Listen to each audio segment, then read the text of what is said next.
কবরের দিকে নিয়ে গেল, কবরে ঢুকাইয়া ফেলল।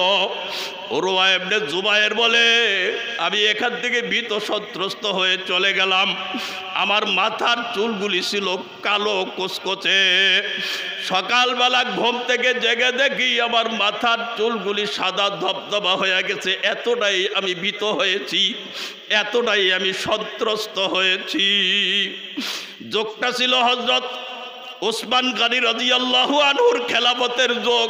আমি সকালবেলা দৌড়াইয়া উসমান গনি রাদিয়াল্লাহু আনহুর দরবারে চলে গেলাম। যায়া কেঁদে কেঁদে ডাক দিয়া বললাম, আমিরুল মুমিনিন, ওই যে মক্কা মদিনার সীমান্তবর্তী এলাকায় এই ঘটনা আমার সঙ্গে ঘটেছে। আমার মাথার চুলগুলি ছিল কালা কুচকুচে। ঘুম থেকে জেগে দেখি আমার কুচকুচে কালো চুলগুলি পর্যন্ত সাদা ধবধবা হয়ে গেছে। এতটা ভীত সন্ত্রস্ত হয়েছি। উরওয়া ইবনে জুবায়ের কাঁদে, ওদিকে আমিরুল মুমিনিন উসমান গনি রাদিয়াল্লাহু আনহু কাঁদে। উভয়ের চোখ দিয়ে পানি গাল বাইয়া বাইয়া পড়ে। আমিরুল মুমিনিন ডাক দিয়া বলে, উরওয়া, এভাবে আর কখনো একা একা পথ চলিও না। বাবারে, ওই কবরে কিন্তু আমাকেও যাওয়া লাগবে, আপনাকেও যাওয়া লাগবে। রাজা বাদশাহ ধনী গরিব সবাইকে কিন্তু বাবা ওই কবরে যাওয়া লাগবে। ওই কবরে না যায় কিন্তু বাবা কেউ বাঁচতে পারবে না। বাটির দেশের মানুষ আমি, বাটির দেশে ঘর, উজান দেশে কেউ নাই রে ভাই, সবাই আমার পর। ঠিক নেই, ঠিক নেই? বাটির দেশের মানুষ আমি, বাটির দেশে ঘর, উজান দেশে কেউ নাই রে ভাই, সবাই আমার পর। কাজের জন্য আসলাম আমি উজান দেশের গাঁও, অকুল গাঙ্গের পাতাল তীরে বান্দিয়া থুইয়া নাও। চাইয়া দেখি নদীর তীরে সত্যি বাটার সিন, চাইয়া দেখি নদীর তীরে সত্যি বাটার সিন। আজব দেশের মজার স্বপ্ন দেখবি আর কয়দিন।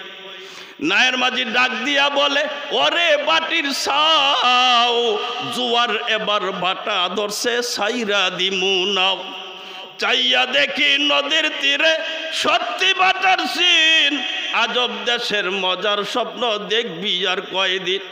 বাড়ি যাওয়ার সময় হয়েছে, নাই রে বেশি দেরি, বাড়ি যাওয়ার সময় হয়েছে, নাই রে বেশি দেরি, বাড়ি যাওয়ার সময় হয়েছে, নাই রে বেশি দেরি, বাড়ি যাওয়ার সময় হয়েছে, নাই রে বেশি দেরি।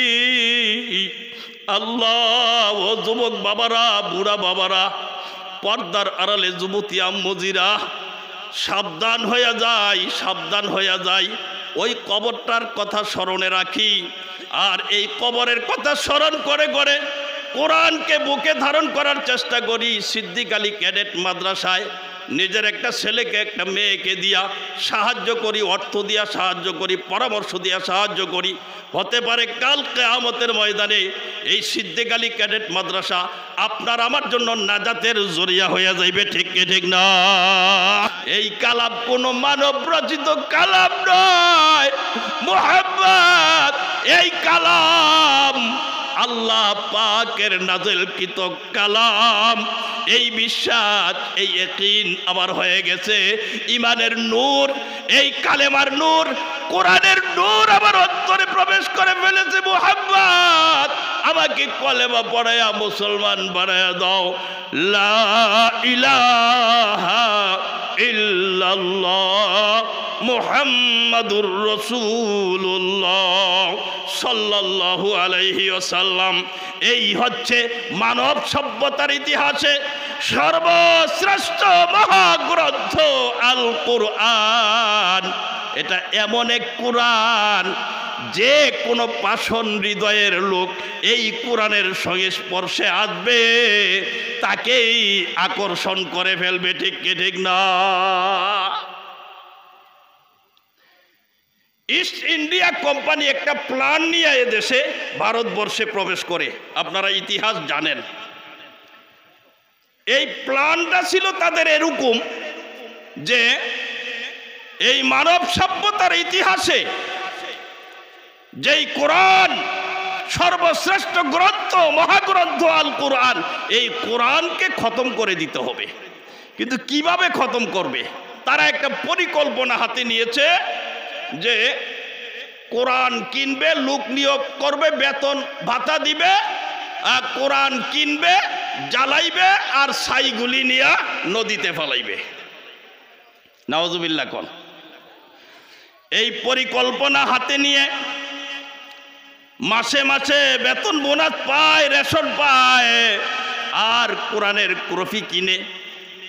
কফি কিনে এক জায়গায় জমা করে, কিছু জ্বালায়, ছাইগুলি নদীতে নিয়ে ফেলে দেয়, আবার কিনে কিছু জমায়, লক্ষ লক্ষ কোরআনের কফি জমিয়েছে, আর এভাবে জ্বালাইতেছে এক সংরক্ষিত এলাকায়। ঘটনাক্রমে এক নও মুসলিম, তার দেশের সেও ছিল খ্রিস্টান কাফের, তার সাথে সাক্ষাৎ হয়ে যায়। সেও তাকে চিনে, ডেকে বলে তুমি এখানে কি করো? কয় আমি, আমার কাজ হচ্ছে কোরআনের কফি কিনি আর জ্বালাই, কোরআনের কফি কিনি আর জ্বালাই, চলো আমার সঙ্গে। ওই নও মুসলিমকে নিয়ে ওই খ্রিস্টান চলে যায় ওই তার কার্যালয়ে, যায়া দেখে লক্ষ লক্ষ কোরআনের কফি সেখানে জমা, আর বলে এই যে ছাইগুলি দেখো, আমি কোরআনের কফিগুলি জ্বালাইয়া জ্বালাইয়া এই ছাইগুলি জমা করেছি। এইভাবে কতগুলি যখন ছাই জমে যায়, এই ছাইগুলি আমি সমুদ্রে নিয়ে ফেলে দেই, এই হচ্ছে আমার চাকরি, আর এতে ভিত্তি করেই আমার বেতন বোনাস আসে। চিল্লায়া বলে নাউজুবিল্লাহ। নও মুসলিম, সে তো আগেই মুসলমান হয়ে গেছে।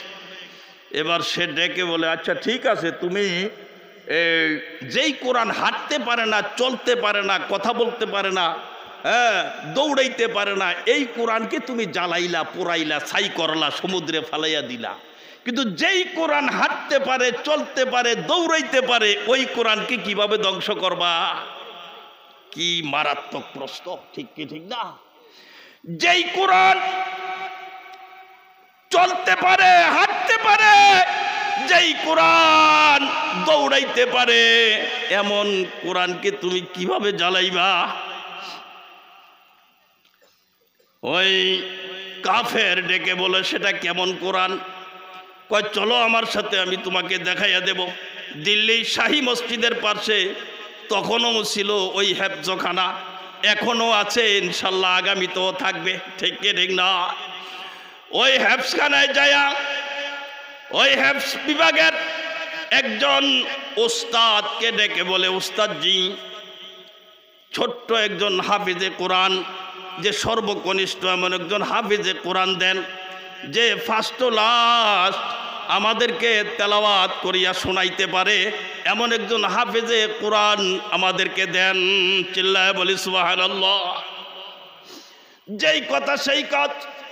8 বছর বয়সী একজন হাফেজে কোরআন, শিশু হাফেজ, 8 বছর বয়স, তাকে তো শিশুই বলা যায়, ঠিক নেই?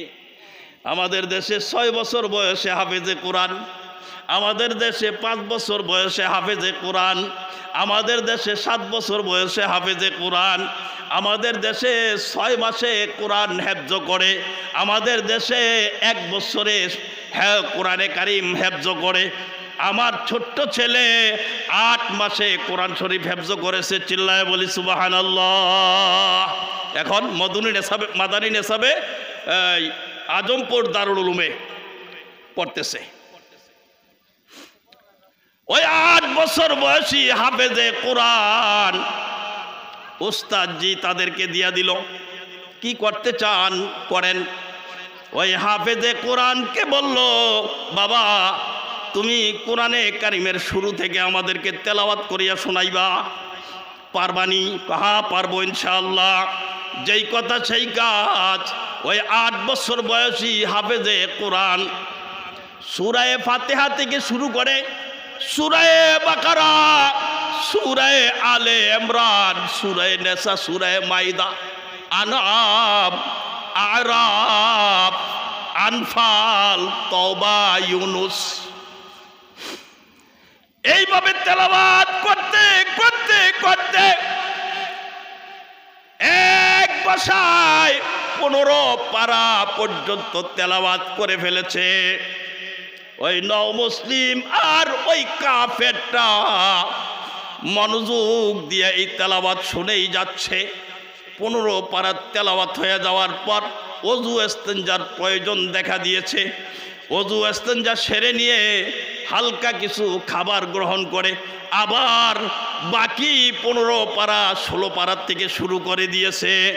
এইভাবে তেলাওয়াত করতে করতে যখন সূরা নাসের মিনাল জিন্নাতি ওয়ান নাস পর্যন্ত যায় পৌঁছেছে, এবার ডেকে বলে, ও ভাই নও মুসলিম, আর দেরি করিও না, আর বিলম্ব করিও না।